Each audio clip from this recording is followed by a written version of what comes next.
Sejak sejarah pertanian dimulai, semua orang menggunakan input pertanian organik. Leluhur kita adalah orang bijak. Mereka tahu bahwa ketika tanaman tumbuh, tanaman akan menyedot nutrisi dari tanah, sehingga sesuatu perlu ditambahkan kembali untuk melengkapinya. Orang bijak mengembangkan pengetahuan dan memanfaatkan segala sesuatu yang ada di dekatnya dengan sebaik-baiknya. Inilah sistem pertanian yang berkembang selama ribuan tahun menjadi tulang punggung pertanian tradisional kita. Lalu datang pupuk sintetis dan pestisida. Kita benar-benar terpesona oleh mereka. Namun setelah 40 atau 50 tahun, kita menyadari masalah yang terjadi dan mencoba kembali ke organik. Yang mengejutkan, sepertinya tidak ada yang tahu bahwa kita selama ini organik. Pertanian organik bukanlah hal baru bagi kita. Mari kita lihat pertanian organik bukan sebagai sesuatu yang baru dan istimewa, tetapi sebagai kelanjutan dari apa yang telah dipraktekkan selama ini. Kita hanya perlu menambahkan beberapa hal pada tulang punggung yang disiapkan oleh leluhur kita. Jika Anda seorang petani berusia di atas 50 tahun, Anda akan menemukan bahwa sistem jadam bukanlah hal yang benar-benar baru.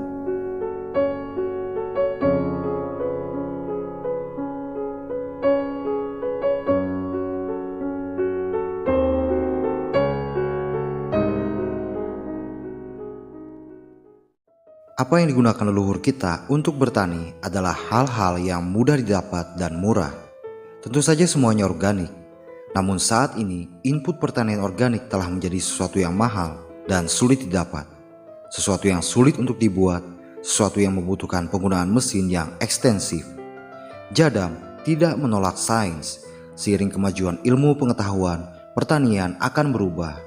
Dunia input pertanian organik juga bisa mengalami perubahan. Tetapi poin buruk dari kebanyakan pemangku sains adalah bahwa semua perkembangan ini dibuat menuju ke arah di mana mereka meningkatkan biaya dan memberikan lebih banyak beban keuangan kepada para petani. Di sisi lain, makanan organik menjadi lebih mahal, maka semakin banyak orang yang berpaling darinya. Pertanian organik tidak lagi berkelanjutan, itu ditopang hanya melalui daya beli segelintir orang kaya. Praktek pertanian konvensional mencemari tanah sedemikian rupa sehingga tanah tidak dapat lagi mentolerir pestisida dan pupuk sintetis. Lalu pertanian organik diperkenalkan sebagai alternatif, tetapi sistem pertanian organik terlalu mahal dan terlalu rumit untuk menggantikan pertanian konvensional itu sendiri. Sekarang adalah waktunya untuk perubahan mendasar dalam pertanian organik. Pertanian organik harus menjadi lebih mudah, lebih efektif, dan lebih murah daripada pertanian konvensional. Jika ini tidak dapat dilakukan, tidak akan ada masa depan bagi pertanian organik. Setelah perjuangan selama beberapa dekade, Jadam membentuk sistem yang dapat mencapai tujuan ini.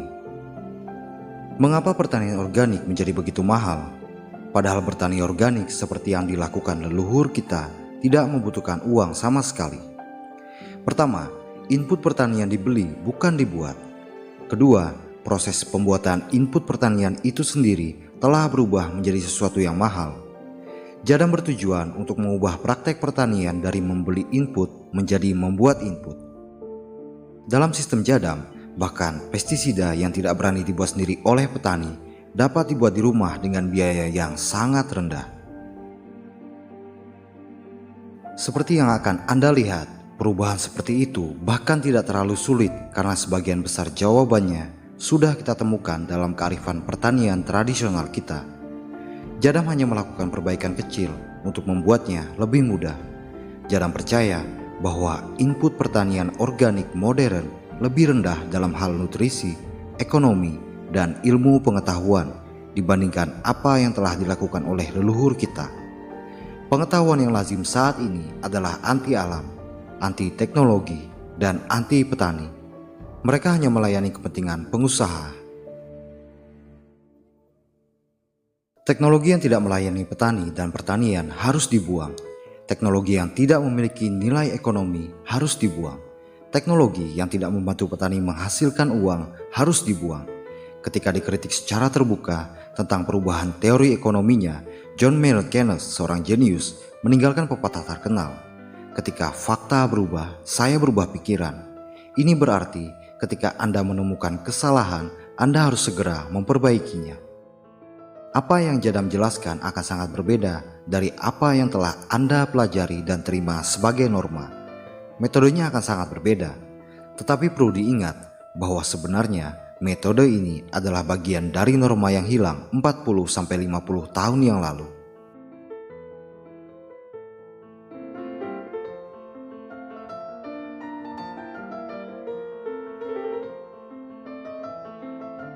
Mengapa kita membuat pupuk? Untuk apa pupuk itu?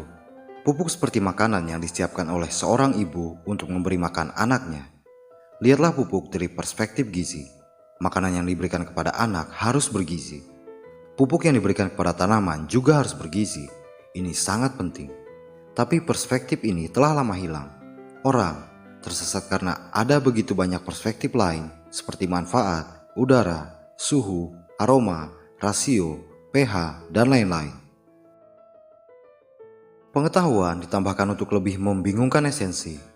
Hasilnya adalah para petani kehilangan kendali atas pertanian mereka dan itu jatuh ke tangan para ahli. Di belakang para ahli ini adalah produsen, distributor, dan pengecer. Ini semua bukanlah kebetulan.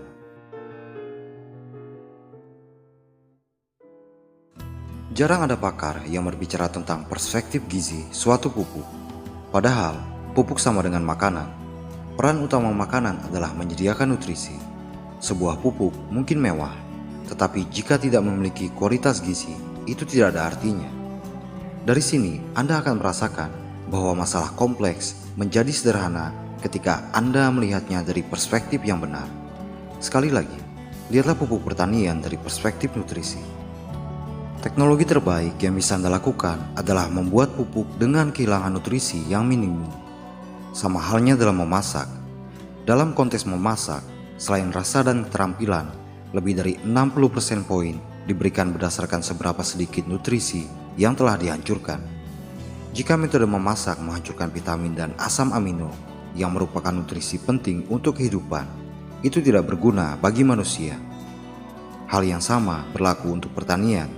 Jika tanaman diberi makanan yang kekurangan vitamin dan asam amino, tanaman akan jatuh sakit. Untuk Jadam, fermentasi anaerob adalah hal yang biasa.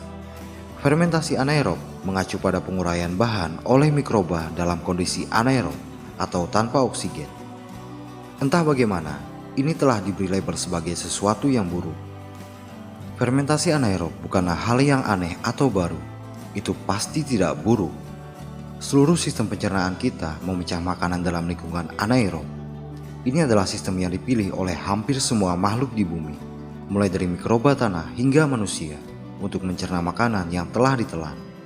Makanan tradisional Korea, kimchi, dibuat melalui proses anaerob.